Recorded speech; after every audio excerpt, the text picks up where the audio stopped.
नमस्कार दोस्तों, आज मैं आपको सावन मास के प्रथम सोमवार व्रत में वैभव लक्ष्मी माता, अन्नपूर्णा माता और संतोषी माता की कहानी सुनाने जा रही हूँ। प्रेम से बोलिए वैभव लक्ष्मी माता की जय हो, अन्नपूर्णा माता की जय हो, संतोषी माता की जय हो। एक बुढ़िया थी और उसके 7 पुत्र थे। 6 कमाने वाले थे, एक निकम्मा था। बुढ़िया माँ 6 पुत्रों की रसोई बनाती, भोजन कराती और पीछे से जो कुछ बचता सो 7वें को दे देती थी।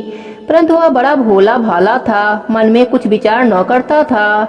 एक दिन अपनी बहू से बोला, देखो मेरी माता मुझ पर कितना प्यार लुटाती है। वह बोली, क्यों नहीं, सबका जूठा बचा हुआ तुमको खिलाती है। वह बोला, भला ऐसा भी कहीं हो सकता है? मैं जब तक आंखों से ना देखूं मान नहीं सकता। बहू ने हंसकर कहा, तू देख लोगे तब तो मानोगे। कुछ दिन के बाद बड़ा त्योहार आया। घर में 7 प्रकार के भोजन और चूरमा के लड्डू बनाए गए। वह इस बात का पता लगाने के लिए सिर दर्द का बहाना बनाकर पतला कपड़ा ओढ़कर रसोई घर में सो गया और कपड़े में से सब देखता रहा। 6 भाई भोजन करने आए। उसने देखा माँ ने उनके लिए सुंदर सुंदर आसन बिछाए हैं, 7 प्रकार की रसोई परोसी है। वह आग्रह करके जिमाती है। वह देखता रहा। 6 भाई भोजन कर उठे तब माता ने उनकी जूठी थालियों में से लड्डू के टुकड़े को उठाया और एक लड्डू बनाया। जूठन साफ पर बुढ़िया माँ ने पुकारा, उठो बेटा, 6 भाई भोजन कर गए, अब तू ही बाकी है, उठ, कब खाएगा? वह कहने लगा, माँ मुझे भोजन नहीं करना, मैं परदेश जा रहा हूँ। माता ने कहा, कल जाता हो तो आज ही चला जा। वह बोला, हाँ हाँ आज ही चला जाता हूँ। यह कहकर वह घर से निकल गया। चलते समय बहू की याद आई। वह गौशाला में उबले ताप रही थी। वहीं जाकर उससे बोला, हम जामे परदेश को आवेंगे कुछ काल, तुम रहियो संतोष से अपना धर्म पाल।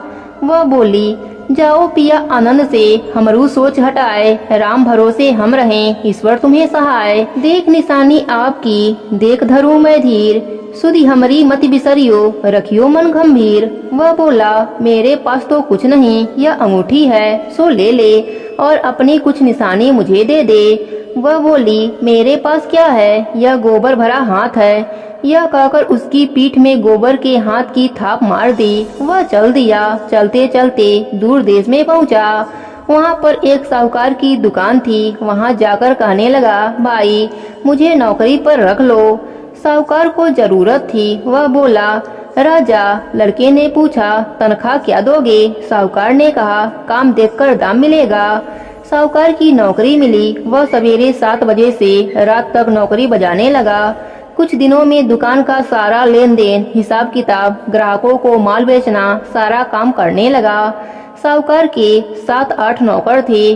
वे सब चक्कर खाने लगे कि यह तो बहुत होशियार बन गया है। सेठ ने भी काम देखा और 3 महीने में उसे आधे मुनाफे का साझीदार बना लिया। वह 12 वर्ष में ही नामी सेठ बन गया और मालिक सारा कारोबार उस पर छोड़कर बाहर चला गया। अब बहू पर क्या बीती सो सुनो। सास ससुर उसे दुख देने लगे। सारी गृहस्थी का काम करके उसे लकड़ी लेने जंगल में भेजते। इस बीच घर की रोटियों के आटे से जो भूसी निकलती उसकी रोटी बनाकर रख दी जाती और फूटे नारियल के खोपड़े में पानी मिलता। इस तरह दिन बीतते रहे। एक दिन वह लकड़ी लेने जा रही थी कि रास्ते में बहुत सी स्त्रियां संतोषी माता का व्रत करती दिखाई दी। वह वहां खड़ी हो कथा सुनकर बोली, बहनों यह तुम किस देवता का व्रत करती हो और इसके करने से क्या फल मिलता है? इस व्रत के करने की क्या विधि है? यदि तुम अपने व्रत का विधान मुझे साझा कर करोगी तो मैं तुम्हारा एहसान मानूंगी। तब उनमें से एक स्त्री बोली, सुनो, यह संतोषी माता का व्रत है। इसके करने से निर्धनता, दरिद्रता का नाश होता है और लक्ष्मी आती हैं, मन की चिंताएं दूर होती है। घर में सुख होने से मन को प्रशंसा और शांति मिलती है। निपुत्र को पुत्र मिलता है। प्रियतम बाहर गया हो तो जल्दी आवे। कुंवारी कन्या को मनपसंद वर मिले। राजद्वारे में बहुत दिनों से मुकदमा चलता हो तो खत्म हो जावे। सब तरह सुख शांति हो, घर में धन जमा हो, पैसा जायदाद का लाभ हो, रोग दूर हो जावे और जो कुछ मन में कामना हो वह सब संतोषी माता की कृपा से पूरी हो जाती है, इसमें संदेह नहीं। वह पूछने लगी, यह व्रत कैसे किया जावे, यह भी बताओ तो बड़ी कृपा होगी। स्त्री कहने लगी, 1.25 रुपए का गुड़ चना लेना, इच्छा हो तो 5.25 रुपए का लेना या 11.25 रुपए का भी सहूलियत अनुसार लेना। बिना परेशानी श्रद्धा और प्रेम से जितना बन सके सवाया लेना। 1.25 रुपए से 5.25 रुपए तक, इसमें भी ज्यादा शक्ति और भक्ति अनुसार लें। हर शुक्रवार को निराहार रह कथा कहना सुनना, इसके बीच क्रम टूटे नहीं, लगातार नियम पालन करना। सुनने वाला कोई न मिले तो घी का दीपक जला उसके आगे जल के पात्र को रख कथा कहना, परंतु नियम न टूटे जब तक कार्य सिद्ध न होवे। नियम पालन करना और कार्य सिद्ध हो जाने पर ही व्रत का उद्यापन करना। 3 मास में माता फल पूरा करती हैं। यदि किसी के खोटे ग्रह हो तो भी माता 1 वर्ष में अवश्य कार्य को सिद्ध करती हैं। कार्य सिद्ध होने पर ही उद्यापन करना चाहिए, बीच में नहीं। उद्यापन में 2.5 सिर आटे का खाजा तथा इसी परिणाम से खीर तथा चने का साग करना। 8 लड़कों को भोजन कराना, जहाँ तक मिले देवर जेठ भाई बंधु कुटुंब के लड़के लेना, न मिले तो रिश्तेदारों और पड़ोसियों के लड़के बुलाना, उन्हें भोजन कराना, यथाशक्ति दक्षिणा देना। माता का नियम पूरा करना, उस दिन घर में कोई खटाई न खावे। यह सुनकर बुढ़िया के लड़के की बहू चल दी। रास्ते में लकड़ी के बोझ को बेच दिया और उन पैसों से गुड़ चना ले माता के व्रत की तैयारी कर आगे चली और सामने मंदिर देख पूछने लगी, यह मंदिर किसका है? सब कहने लगे, संतोषी माता का मंदिर है। यह सुन माता के मंदिर में जा माता के चरणों में लौटने लगी। दिन होकर विनती करने लगी, माँ मैं निपट मूर्ख हूँ, व्रत के नियम कुछ नहीं जानती, मैं बहुत दुखी हूँ। हे माता जगजननी, मेरा दुख दूर कर, मैं तेरे शरण में हूँ। माता को दया आई। एक शुक्रवार बीता कि दूसरे शुक्रवार को ही उसके पति का पत्र आ गया और तीसरे को उसका भेजा हुआ पैसा भी पहुंचा। यह देख जेठानी मुंह सुकोड़ने लगी, इतने दिनों में पैसा आया, इसमें क्या बड़ाई है? लड़के ताने देने लगे। काकी के पास अब पत्र आने लगा, रुपया आने लगा, अब तो काकी की खातिर बढ़ेगी, अब तो काकी बुलाने से भी नहीं बोलेंगी।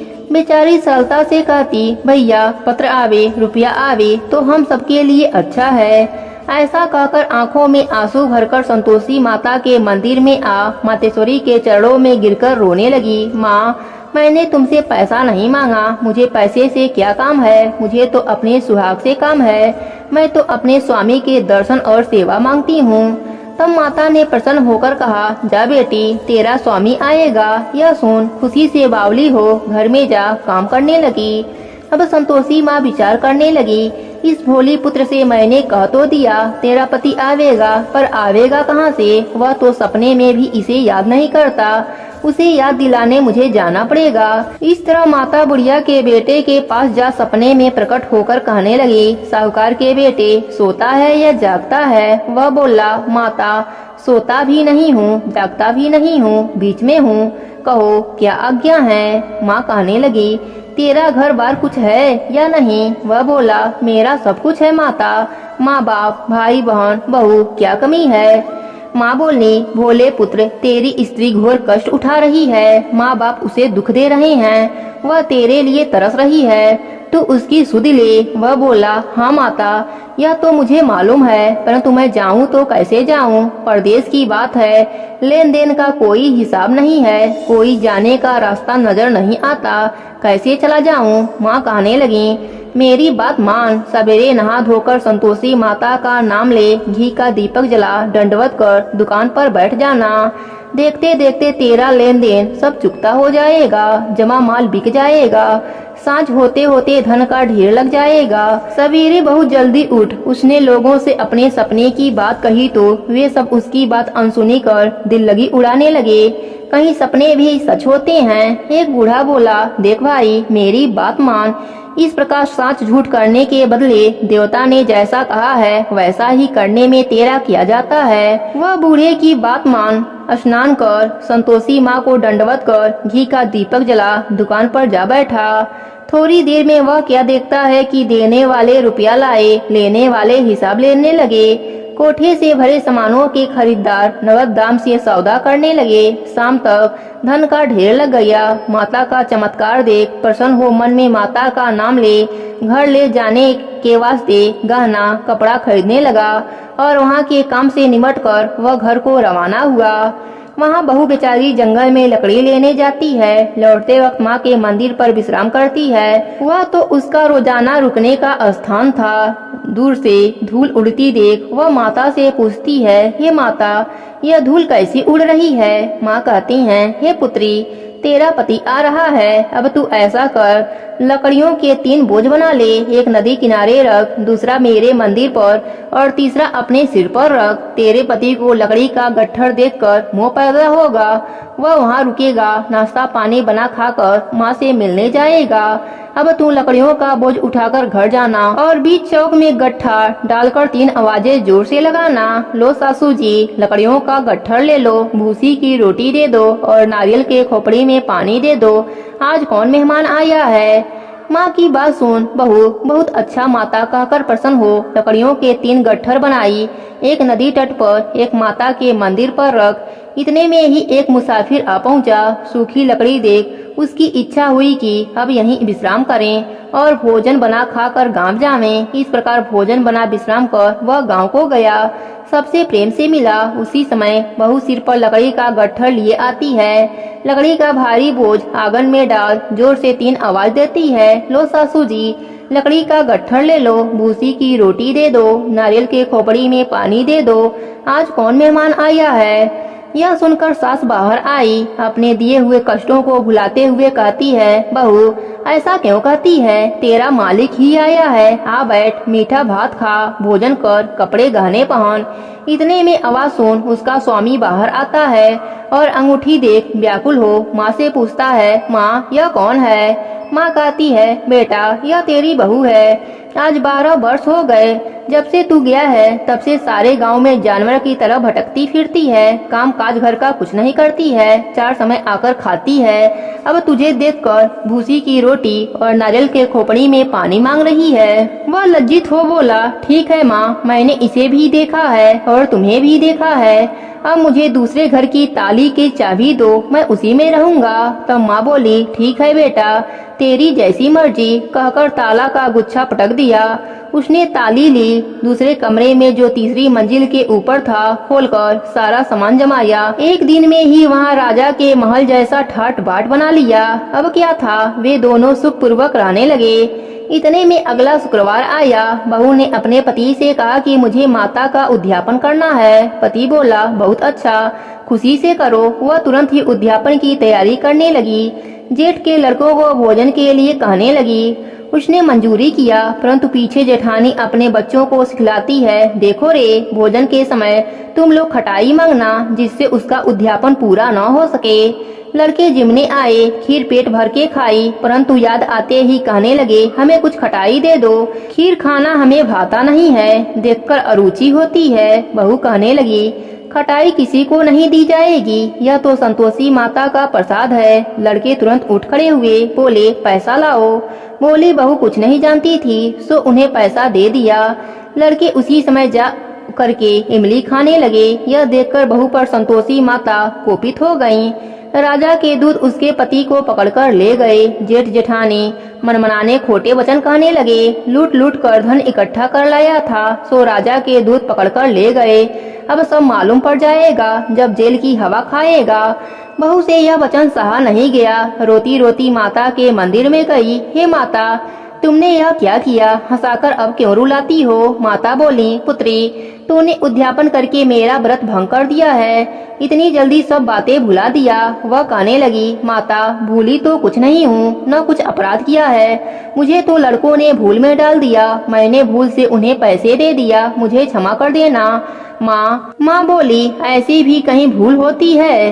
वह बोली, माँ, मुझे माफ कर दो, मैं फिर तुम्हारा उद्यापन करूँगी। माँ बोली, अब भूल मत करना। वह बोली, अब नहीं होगी। माँ, अब बताओ वह कैसे आएंगे? माँ बोली, जा पुत्री, तेरा पति तुझे रास्ते में आता मिलेगा।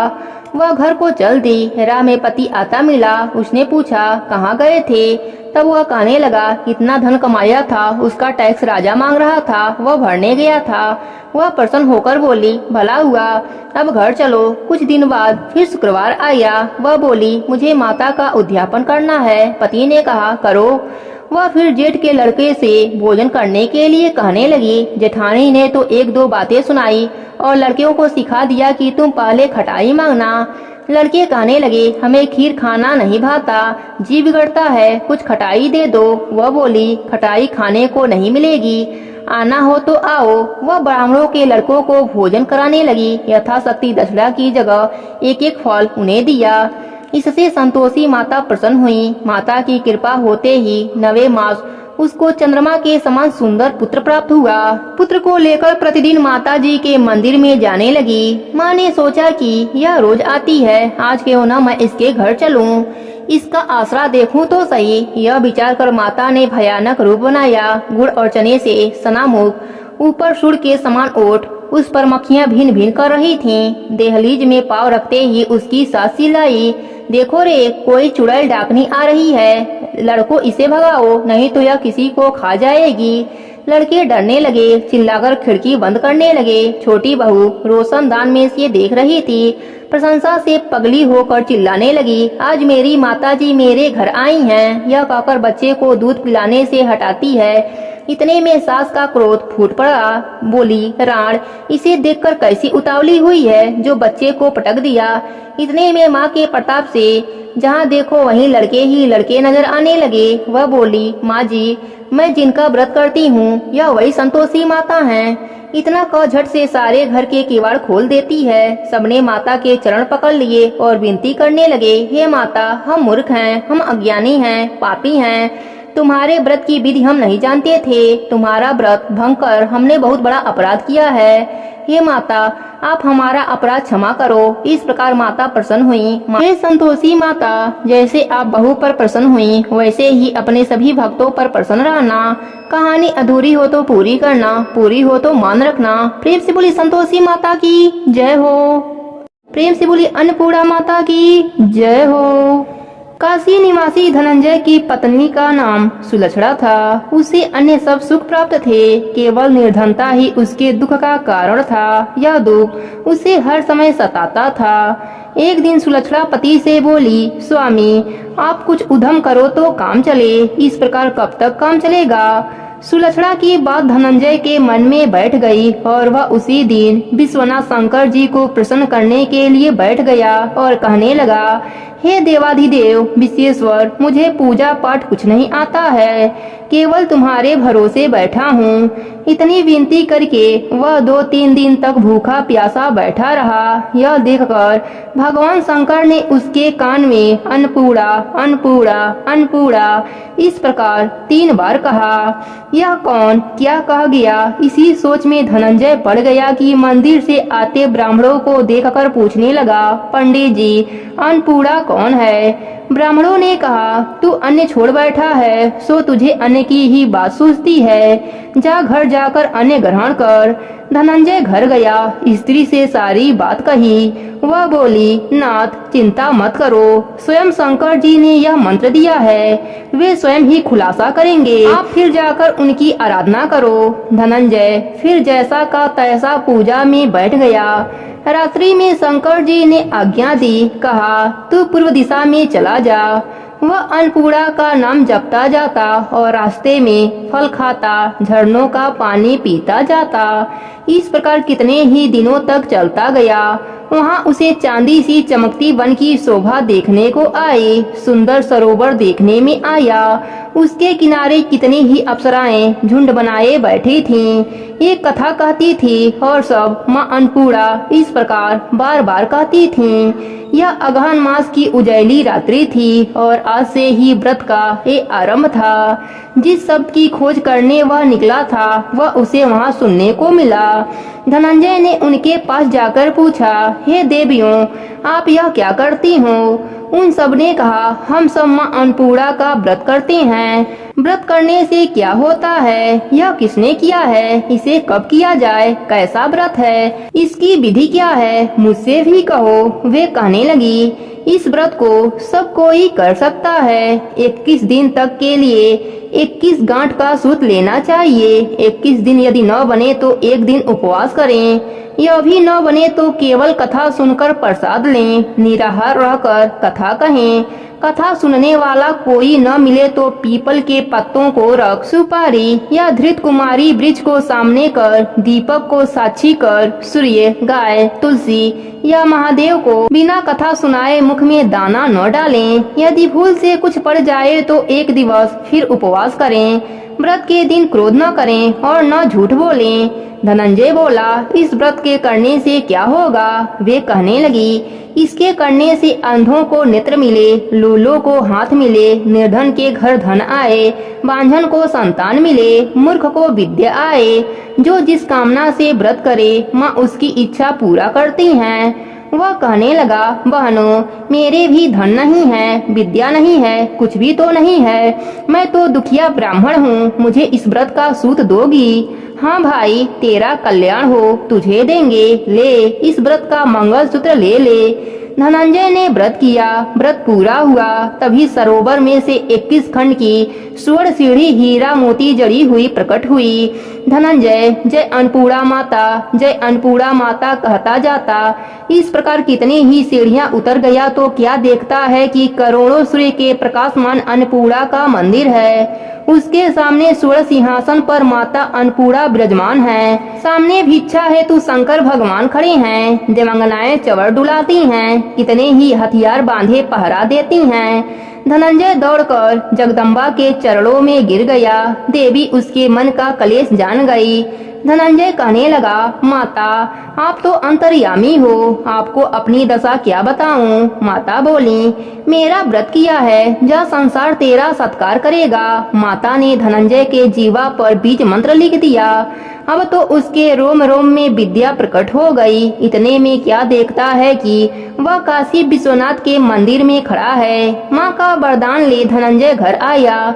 सुलक्षणा से सारी बातें कही। माता जी की कृपा से उसके घर में संपत्ति उमड़ने लगी। छोटा सा घर बहुत बड़ा गिना जाने लगा। जैसे शहद के छत्ते में मधुमक्खियां जमा होती हैं, उसी प्रकार अनेक संगे संबंधी आकर उसकी बड़ाई करने लगे। कहने लगे, इतना धन और इतना बड़ा घर, सुंदर संतान नहीं तो इस कमाई का भोग कौन करेगा? सुलक्षणा से संतान नहीं है, इसलिए तुम दूसरा विवाह कर लो। अनिच्छा होते हुए भी धनंजय को दूसरा विवाह करना पड़ा और सती सुलक्षणा को सौत का दुख उठाना पड़ा। इस प्रकार दिन बीतते गए। फिर अघन मास आया। नए बंधन से बंधे पति से सुलक्षणा ने कहलवाया कि हम व्रत के प्रभाव से ही सुखी हुए हैं, इस कारण यह व्रत छोड़ना नहीं चाहिए। यह माता जी का प्रताप है जो हम इतने संपन्न और सुखी हैं। सुलक्षणा की बात सुन धनंजय उसके यहाँ आया और व्रत में बैठ गया। नई बहू को इस व्रत की खबर नहीं थी। वह धनंजय के आने की राह देख रही थी। दिन बीतते गए और व्रत पूर्ण होने में 3 दिवस बाकी थे कि नई बहू को खबर पड़ी। उसके मन में ईर्ष्या की ज्वाला दहक रही थी। सुलक्षणा के घर आ पहुंची और उसने वहां भगदड़ मचा दी। वह धनंजय को अपने साथ ले गई। नए घर में धनंजय को थोड़ी देर के लिए निद्रा ने आ दबाया। इसी समय नई बहू ने उसका व्रत का सूत तोड़कर आग में फेंक दिया। अब तो माता जी का कोप जाग गया। घर में अकस्मात आग लग गई। सब कुछ जलकर खाक हो गया। सुलक्षणा जान गई और पति को फिर अपने घर ले आई। नई बहू रूठ कर पिता के घर जा बैठी। पति को परमेश्वर मानने वाली सुलक्षणा बोली, नाथ घबराना नहीं, माता जी की कृपा अलौकिक है। पुत्र कुपुत्र हो जाता है पर माता कुमाता नहीं होती। अब आप श्रद्धा और भक्ति से आराधना शुरू करो, वे जरूर हमारा कल्याण करेंगी। धनंजय फिर माता के पीछे पड़ गया। फिर वही सरोवर सीढ़ी प्रकट हुई। उसमें माँ अन्नपूर्णा कहकर वह उतर गया। वहाँ जा माता जी के चरणों में रुदन करने लगा। माता प्रसन्न होकर बोली, यह मेरी सोने की मूर्ति ले जा, उसकी पूजा करना, तू फिर सुखी हो हो जाएगा। जा, तुझे मेरा आशीर्वाद है। तेरी स्त्री सुलक्षणा ने श्रद्धा से मेरा व्रत किया है, उसे मैंने पुत्र दिया है।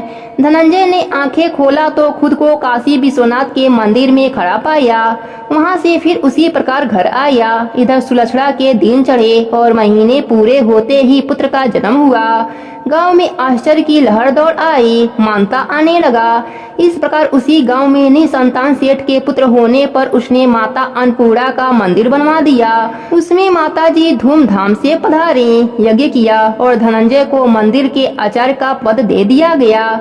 जीविका के लिए मंदिर की दक्षिणा और रहने के लिए बड़ा सुंदर सा भवन दिया गया। धनंजय स्त्री पुत्र सहित वहां रहने लगा। माता जी के चढ़ाव में भरपूर आमदनी होने लगी। इधर नई बहू के पिता के घर डाका पड़ा, सब लूट गया। वे भीख मांगकर पेट भरने लगे। सुलक्षणा ने यह सुना तो उन्हें बुलावा भेजा, अलग घर में रख लिया और उनके अन्य वस्त्र का प्रबंध कर दिया। धनंजय, सुलक्षणा और उसका पुत्र माता जी की कृपा से आनंद से रहने लगे। हे अन्नपूर्णा माता, जैसे आपने धनंजय के भंडार भरे, वैसे ही अपने सभी भक्तों पर अपनी कृपा बनाए रखना। कहानी अधूरी हो तो पूरी करना, पूरी हो तो मान रखना। प्रेम से बोलिए अन्नपूर्णा माता की जय हो। प्रेम से बोलिए वैभव लक्ष्मी माता की जय हो। एक बड़ा सा शहर था। इस शहर में लाखों लोग रहते थे। पहले के जमाने के लोग साथ साथ रहते थे और एक दूसरे के काम आते थे, पर नए जमाने के लोगों का स्वरूप ही अलग सा है। सब अपने काम में रत रहते हैं, किसी को किसी की परवाह नहीं। घर के सदस्यों को भी एक दूसरे की परवाह नहीं होती। भजन कीर्तन, भक्ति भाव, दया माया, परोपकार जैसे संस्कार कम हो गए हैं। शहर में बुराइयां बढ़ गई थीं। शराब, जुआ, रेस, व्यभिचार, चोरी डकैती वगैरह बहुत से गुनाह शहर में होते थे। कहावत है कि हजारों निराशा में एक अमर आशा छिपी होती है। इसी तरह इतनी सारी बुराइयों के बावजूद शहर में कुछ अच्छे लोग भी रहते थे। ऐसे अच्छे लोगों में शीला और उनके पति की गृहस्थी मानी जाती थी। शीला धार्मिक प्रवृत्ति और संतोषी थी। उसका पति भी विवेकी और सुशील था। शीला और उसका पति ईमानदारी से जीते थे। वे किसी की बुराई नहीं करते और प्रभु भजन में अच्छी तरह समय व्यतीत कर रहे थे। उनकी गृहस्थी आदर्श गृहस्थी थी और शहर के लोग उनकी गृहस्थी की सराहना करते थे। शीला की गृहस्थी इसी तरह खुशी खुशी चल रही थी, पर कहा जाता है कि कर्म की गति अटल है। विधाता के लिखे लेख कोई नहीं समझ सकता। इंसान का नसीब पल भर में राजा को रंक बना देता है और रंक को राजा बना देता है। शीला के पति के अगले जन्म के कर्म भोगने के बाकी रह गए होंगे कि वह बुरे लोगों से दोस्ती कर बैठा। वह जल्द से जल्द करोड़पति होने के ख्वाब देखने लगा, इसलिए वह गलत रास्ते पर चल गया और करोड़पति की बजाय रोडपति बन गया। यानी रास्ते पर भटकते भिखारी जैसा उसका हालत हो गई थी। शहर में शराब, जुआ, रेस, चरस, गांजा गंदगी फैली हुई थी। उसमें शीला का पति भी फंस गया। दोस्तों के साथ उसे भी शराब की आदत हो गई। जल्द से जल्द पैसे वाला बनने की लालच में दोस्तों के साथ रेस जुआ भी खेलने लगा। इस तरह बचाई हुई धनराशि, पत्नी के गहने, सब कुछ रेस जुआ में गंवा दिया। इसी तरह एक वक्त ऐसा भी था कि वह सुशील पत्नी शीला के साथ मजे में रहता था और प्रभु भजन में सुख शांति से वक्त व्यतीत करता था। उसके बजाय घर में दरिद्रता और भूखमरी फैल गई। सुख से खाने की बजाय 2 वक्त भोजन के लाले पड़ गए और शीला को पति की गालियां खाने का वक्त आ गया था। शीला सुशील और संस्कारी स्त्री थी। उसको पति के वर्ताव से बहुत दुख हुआ, किंतु वह भगवान पर भरोसा करके बड़ा दिल रखकर दुख सहने लगी। कहा जाता है कि सुख के पीछे दुख और दुख के पीछे सुख आता है, इसलिए दुख के बाद सुख आएगा। ऐसी श्रद्धा के साथ शीला प्रभु भक्ति में लीन रहने लगी। इस तरह शीला असह्य दुख सहते सहते प्रभु भक्ति में वक्त बिताने लगी। अचानक एक दिन दोपहर को उसके द्वार पर किसी ने दस्तक दी। शीला सोच में पड़ गई कि मुझ जैसे गरीब के घर इस वक्त कौन आया होगा। फिर भी द्वार पर आए हुए अतिथि का आदर करना चाहिए। ऐसे आर्य धर्म के संस्कार वाली शीला ने खड़े होकर द्वार खोला। देखा तो सामने एक माजी खड़ी थीं। वे बड़ी उम्र की लगती थीं, किंतु उनके चेहरे पर अलौकिक तेज निखार रहा था। उनकी आंखों में से मानो अमृत बह रही थी। उनका भव्य चेहरा करुणा और प्यार से छलकता था। उनको देखते ही शीला के मन में अपार शांति छा गई। वैसे शीला इस माजी को पहचानती न थी, फिर भी उनको देखकर शीला के रोम रोम में आनंद छा गया। शीला माजी को आदर के साथ घर में ले आई। घर में बैठाने के लिए कुछ भी नहीं था, अतः शीला ने सकुचा कर एक फटी हुई चादर उनको बिछा दिया। माजी ने कहा, क्यों शीला, मुझे पहचाना नहीं? शीला ने सकुचा कर कहा, माँ, आपको देखते ही बहुत खुशी हो रही है, बहुत शांति हो रही है। ऐसा लगता है कि मैं बहुत दिनों से आपको ढूंढ रही थी। वे आप ही हैं, पर मैं आपको पहचान नहीं सकती। माजी ने हंसकर कहा, क्यों, भूल गई? हर शुक्रवार को लक्ष्मी जी के मंदिर में भजन कीर्तन होते हैं, तब मैं भी वहाँ आती हूँ। वहाँ हर शुक्रवार को हम मिलते हैं। पति गलत रास्ते पर चल गया, तब से शीला बहुत दुखी हो गई थी और दुख की मारी वह लक्ष्मी जी के मंदिर में भी नहीं जाती थी। बाहर के लोगों के साथ नजर मिलाने में भी उसे शर्म लगती थी। उसने याददाश्त पर जोर दिया, पर यह माजी याद नहीं आ रही थी। तभी माजी ने कहा, तू लक्ष्मी जी के मंदिर में कितने मधुर भजन गाती थी। आजकल तू दिखाई नहीं देती है, इसलिए मुझे हुआ कि तू क्यों नहीं आती है, कहीं बीमार तो नहीं हो गई है। ऐसा सोचकर मैं तुझे मिलने चली आई। माजी के अति प्रेम भरे शब्दों से शीला का हृदय पिघल गया। उसकी आंखों में आंसू आ गए। माजी के सामने वह बिलक बिलक कर रोने लगी। यह देखकर माजी शीला के नजदीक सरकी और उसकी सिसकती पीठ पर प्यार भरा हाथ फेरकर सांत्वना देने लगी। माजी ने कहा, बेटी, सुख और दुख तो धूप और छाव जैसे होते हैं। सुख के पीछे दुख आता है तो दुख के पीछे सुख भी आता है। धैर्य रखो बेटी। और तुझे क्या परेशानी है? तेरे दुख की बात मुझे सुना, तेरा मन भी हल्का हो जाएगा और तेरे दुख का कोई उपाय भी मिल जाएगा। माजी की बात सुनकर शीला के मन को शांति मिली। उसने माजी से कहा, माँ, मेरी गृहस्थी में भरपूर सुख और खुशियाँ थीं। मेरे पति भी सुशील थे। भगवान की कृपा से पैसे की बात में भी हमें संतोष था। हम शांति से गृहस्थी चलाते, ईश्वर भक्ति में अपना वक्त व्यतीत करते थे। एकाएक हमारा भाग्य हमसे रूठ गया। मेरे पति को बुरी दोस्ती हो गई। बुरी दोस्तों के वजह से वे शराब, जुआ, रेस, चरस, गांजा, खराब आदतों के शिकार हो गए और उन्होंने सब कुछ गंवा दिया और हम रास्ते के भिखारी जैसे बन गए। यह सुनकर माजी ने कहा, सुख के पीछे दुख और दुख के पीछे सुख आता ही है। ऐसा भी कहा जाता है कि कर्म की गति न्यारी होती है। हर इंसान को अपने कर्म भुगतने ही पड़ते हैं, इसलिए तू चिंता मत कर।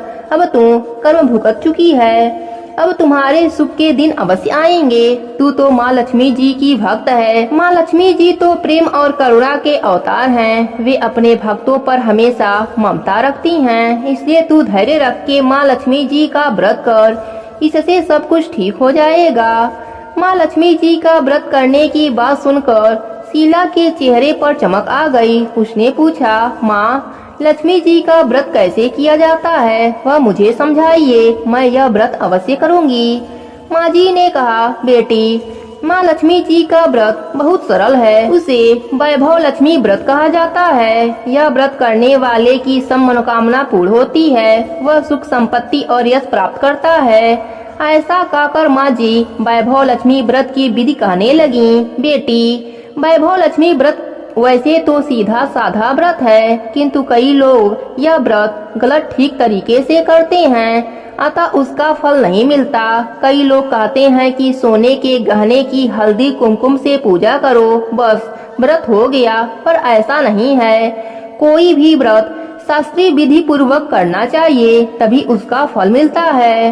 सिर्फ सोने के गहने की पूजा करने से फल मिल जाता तो सभी आजकल लखपति बन गए होते। सच्ची बात यह है कि सोने के गहनों की विधि से पूजन करना चाहिए।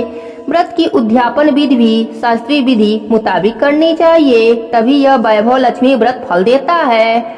यह व्रत शुक्रवार को करना चाहिए। सुबह में स्नान करके स्वच्छ कपड़े पहनो और सारा दिन मन में जय माँ लक्ष्मी का रटन करते रहो। किसी की चुगली नहीं करनी चाहिए। शाम को पूर्व दिशा में मुंह रखो, इस तरह आसन पर बैठ जाओ। सामने पाटा रखकर उसके ऊपर रुमाल रखो। रुमाल पर चावल का छोटा सा ढेर रखो। उस ढेर पर पानी से भरा तांबे का कलश रखकर कलश पर एक कटोरी रखो। उस कटोरी में एक सोने का गहना रखो। सोने का न हो तो चांदी का भी चलेगा, चांदी का न हो तो नगद रुपया भी चलेगा।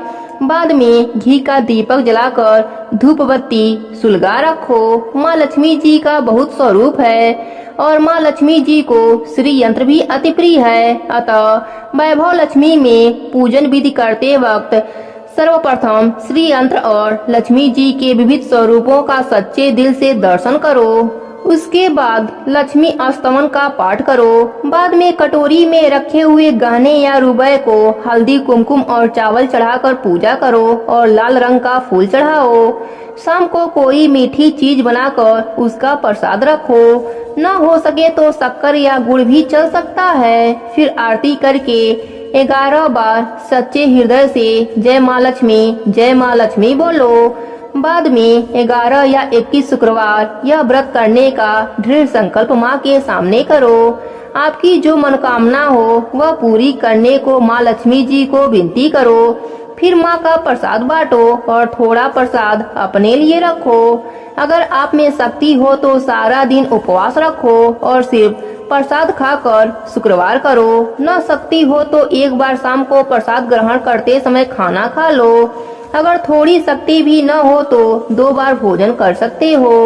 बाद में कटोरी में रखा गहना या रुपया ले लो। कलश का पानी तुलसी क्यारे में डाल दो और चावल पक्षियों को डाल दो। इसी तरह शास्त्रीय विधि अनुसार व्रत करने से उसका फल अवश्य मिलता है। इस व्रत के प्रभाव से सब प्रकार की विपत्तियां दूर होकर आदमी मालामाल हो जाता है। संतान न हो उसे संतान की प्राप्ति होती है। सौभाग्यवती स्त्री का सौभाग्य अखंड रहता है।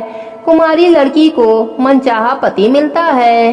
शीला यह सुनकर आनंदित हो गई। फिर पूछा, माँ आपने वैभव लक्ष्मी व्रत की जो शास्त्रीय विधि बताई है वैसे मैं अवश्य करूँगी, किंतु इसकी उद्यापन विधि किस तरह करनी चाहिए यह भी कृपा करके सुनाइए। माँ जी ने कहा, 11 या 21 जो मन्नत मानी हो उतने शुक्रवार यह वैभव लक्ष्मी व्रत पूरी श्रद्धा और भावना से करना चाहिए। व्रत के आखिरी शुक्रवार को जो शास्त्रीय विधि अनुसार उद्यापन विधि करना चाहिए वह मैं तुझे बताती हूँ। आखिरी शुक्रवार को खीर या नैवेद्य रखो। पूजन विधि हर शुक्रवार को करते हैं वैसे ही करना चाहिए। पूजन विधि के बाद श्रीफल फोड़ो और कम से कम 7 कुंवारी या सौभाग्यशाली स्त्रियों के कुमकुम का तिलक करके साहित्य संगम की वैभव लक्ष्मी व्रत की एक पुस्तक उपहार में देनी चाहिए और सबको खीर का प्रसाद देना चाहिए। फिर धन लक्ष्मी स्वरूप वैभव लक्ष्मी स्वरूप माँ लक्ष्मी जी की छवि को प्रणाम करें। माँ लक्ष्मी जी का यह स्वरूप वैभव देने वाला है। प्रणाम करके मन ही मन भावुकता से माँ की प्रार्थना करते वक्त कहें कि हे माँ धन लक्ष्मी, हे माँ वैभव लक्ष्मी, मैंने सच्चे हृदय से आपका वैभव लक्ष्मी व्रत पूर्ण किया है, तो हे माँ हमारी मनोकामना पूर्ण करें, हमारा कल्याण करें। जिसे संतान न हो उसे संतान देना। सौभाग्यशाली स्त्री का सौभाग्य अखंड रखना। कुमारी लड़की को मन भावन पति देना। आपका यह चमत्कारिक वैभव लक्ष्मी व्रत जो करे उनकी सब विपत्ति दूर करना, सबको सुखी करना। हे माँ आपकी महिमा अपरंपार है। इस तरह माँ की प्रार्थना करके माँ लक्ष्मी जी का धन लक्ष्मी स्वरूप को भाव से वंदन करो। माँ जी के पास से वैभव लक्ष्मी व्रत की शास्त्रीय विधि सुनकर शीला भाव विभोर उठी। उसे लगा मानो सुख का रास्ता मिल गया है उसने आंखें बंद करके मन ही मन उसी क्षण संकल्प लिया कि हे वैभव लक्ष्मी माँ, मैं भी माँ जी के कहे मुताबिक श्रद्धा से शास्त्रीय विधि अनुसार वैभव लक्ष्मी व्रत 21 शुक्रवार तक करूंगी और व्रत की शास्त्रीय विधि अनुसार उद्यापन विधि करूंगी। शीला ने संकल्प करके आंखें खोली तो सामने कोई नहीं था। यह विस्मित हो गई कि माँ जी कहाँ गई। यह माँ जी दूसरा कोई न था, साक्षात लक्ष्मी जी ही थीं। शीला लक्ष्मी जी की भक्त थी, इसलिए अपने भक्त को रास्ता दिखाने के लिए माँ लक्ष्मी देवी माँ जी का स्वरूप धारण करके शीला के पास आई थीं। दूसरे दिन शुक्रवार था। सवेरे स्नान करके स्वच्छ कपड़े पहनकर शीला मन ही मन श्रद्धा से और पूरे भाव से जय माँ लक्ष्मी का मन ही मन रटन करने लगी। सारा दिन किसी की चुगली नहीं करी।